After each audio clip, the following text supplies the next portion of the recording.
เบิ่งนี่ไอ้แจ๊บสาวลาวถือเก็บภาษีค่าเสื้อผ้าเก่าอืมเมื่อบ้านสงกรานต์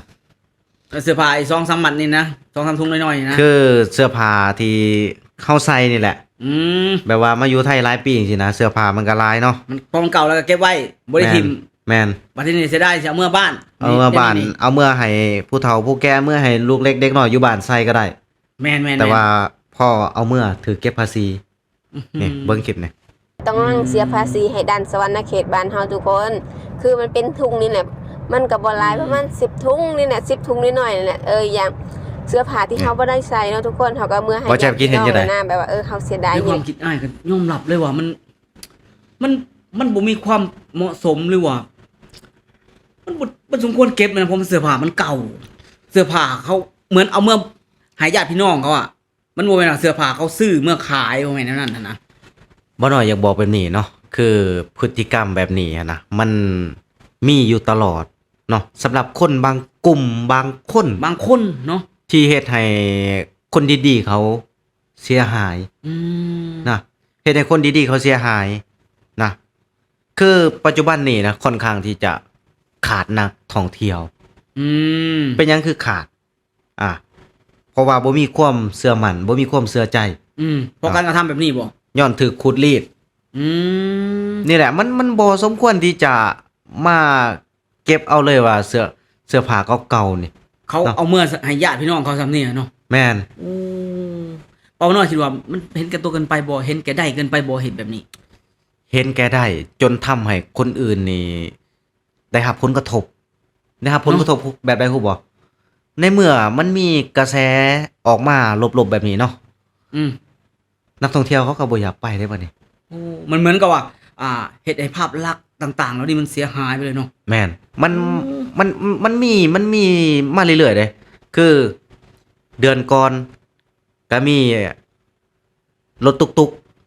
ๆขูดรีดนักท่องเที่ยวนั่นก็มีแม่ค้าเอาเปรียบนักท่องเที่ยววันนี้มีอันนี้อีกเก็บแบบนี้โอ้โหอันนี้เก็บนำคนลาวคือกัน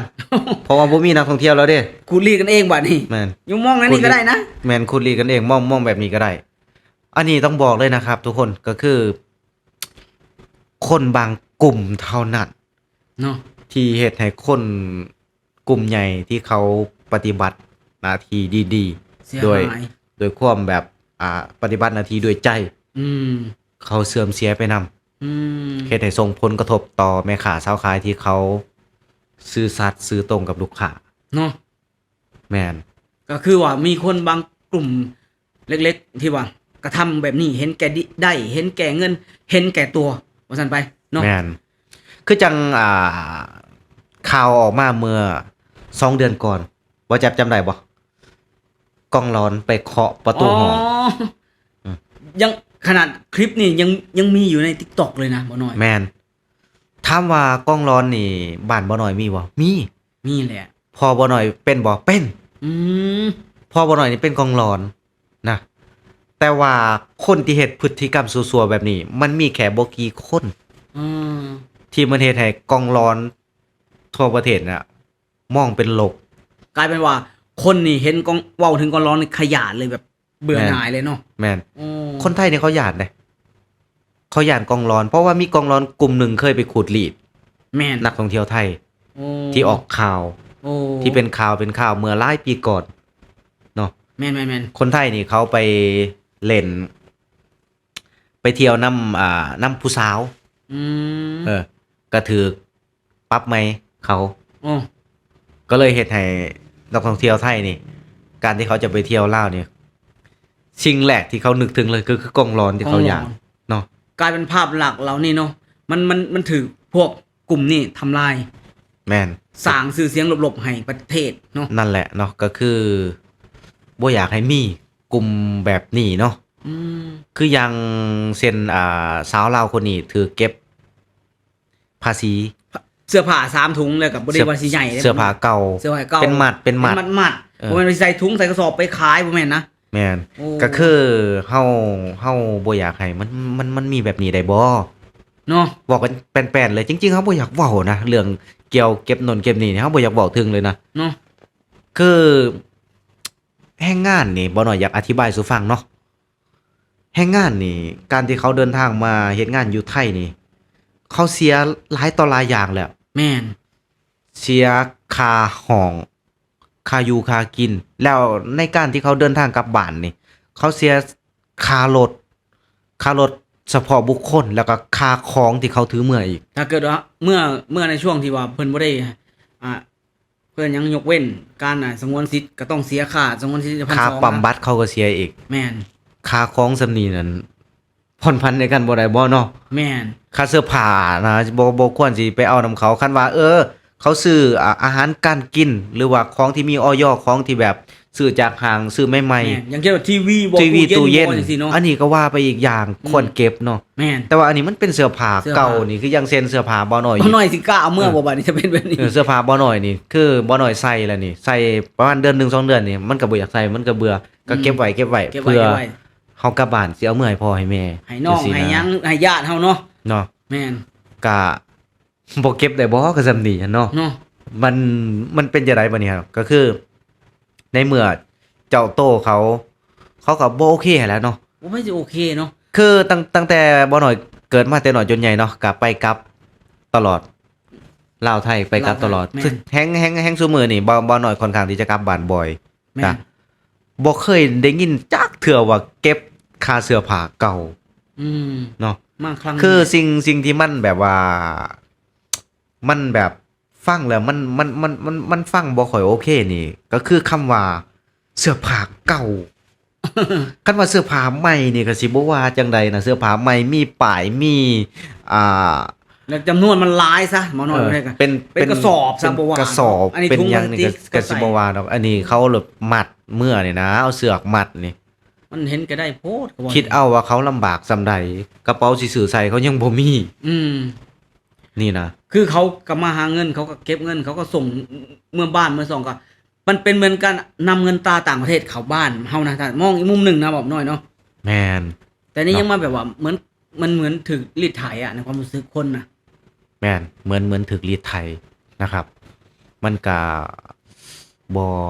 บ่คักปานใดนะ แม่น เนาะมันเบิ่งแล้วมันบ่โอเคปานใดเนาะสำหรับเฮาคิดว่านะคันว่าสิมาเก็บค่าเสื้อผ้าเก่าคันว่าค่าตู้เย็นค่า ทีวี แอ ค่า ร์บอหรืออย่างใหญ่ๆไปเนาะ ซื้อแอร์ซื้อหยังซื้อรถซื้อล่างหรือว่าซื้อเสื้อผ้าเป็นกระสอบ ยังไง เพื่อเอาไปทำการตลาดการขาย อ่า อันนั้น มันก็ ก็ยังว่า ยังว่าเพราะว่า เก็บ เก็บเสียภาษีเนาะแบบนี้ก็เพราะว่าแต่อันนี้โอ้โห เสื้อผ้าเก่า เสื้อผ้าเก่าสมมติบอกน้อยไอ้เมื่อบ้านเนี้ยเสื้อผ้าอยากให้น้องให้นุ่งไอ้สิบ่กล้าเอาเมื่อได้บาทนี่เพราะหยังมาเก็บภาษีไอ้โอ้โห แม่นมันก็สิโยนทิ่มมาแล้ว ตัวนั้นแหละ อันนั้นมีแต่ว่าใส่แล้วก็สิโยนทิ่มแล้วบ่กล้าเอาเมื่อแล้วกันว่าเอาเมื่อแล้วถึกเก็บนั่นนี่เนาะ เก็บแบบนี้ก็มันเป็นอีกอย่างภาพที่มันออกมานะมันสะท้อนให้เห็นถึงความแบบว่าเห็นแก่ได้ขนาด เห็นแก่โตวขนาด เพราะว่าแน่นอนเก็บไปก็ทุกคนหู้อยู่แล้วว่า